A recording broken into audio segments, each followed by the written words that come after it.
தமிழக அரசியல் வரலாற்றில் 2001ஆம் ஆண்டு ஜூன் மாதம் 30ஆம் தேதி அதிகாலையை யாராலும் அவ்வளவு எளிதில் மறந்துவிட முடியாது.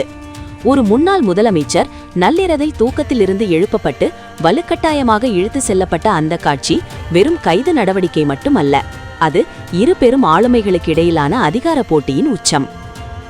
1996 முதல் 2001 வரையிலான திமுக ஆட்சியில் ஜெயலலிதா மீது ஏராளமான ஊழல் வழக்குகள் பாய்ந்தன. குறிப்பாக வண்ண தொலைக்காட்சி பெட்டி ஊழல் வழக்கில் அவர் சிறை சென்றார். 2001 அதிமுக, தமாக, பாமக என ஒரு மெகா கூட்டணியுடன் மீண்டும் ஆட்சி கட்டிலில் அமர்ந்த ஜெயலலிதா தான் அனுபவித்த சிறைவாசத்திற்கு பதில் சொல்ல காத்திருந்தார். அதன் விளைவு மேம்பால ஊழல் வழக்கு.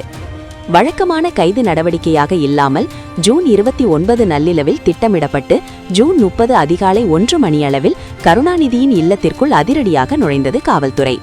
78 வயது முதியவர் என்றும் பாராமல் கருணாநிதியை இழுத்து சென்றபோது அவர் போட்ட ஐயோ என்னை கொல்றாங்களே என்ற சத்தம் தமிழகத்தின் மூளை முடுக்கெல்லாம் அதிர்ச்சியை ஏற்படுத்தியது.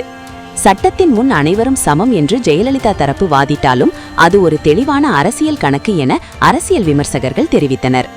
இந்த கைதின் போது கருணாநிதியை தடுக்க முயன்ற மத்திய அமைச்சர்கள் முரசொலி மாறன் மற்றும் DR பாலு ஆகியோரும் காவல்துறையினரால் கடுமையாக நடத்தப்பட்டனர். ஒரு மாநில அரசு மத்திய அமைச்சர்கள் மீதே கை வைத்தது டெல்லி வரை அதிர்வலைகளை உண்டாக்கியது. இது மாநில மற்றும் மத்திய உறவுகளுக்கிடையே ஒரு பெரிய விரிசலையும் தர்ம சங்கடத்தையும் ஏற்படுத்தியது. இந்த கைது நடவடிக்கையின் மூலம் கருணாநிதியின் அரசியல் செல்வாக்கை முடக்க ஜெயலலிதா திட்டமிட்டார். ஆனால் விளைவு தலைகீழாக மாறியது. கருணாநிதி இழுத்து செல்லப்பட்ட காட்சிகள் மக்கள் மத்தியில் ஒருவித அனுதாபத்தை உண்டாக்கியது.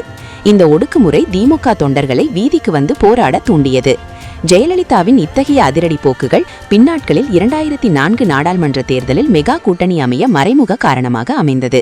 2001-6 ஆட்சிக்காலத்தில் ஜெயலலிதா நிர்வாகத்தில் கண்டிப்பு காட்டினாலும் கருணாநிதி கைது போன்ற சம்பவங்கள் மக்கள் மனதில் ஒரு வடுவாகவே இருந்தன.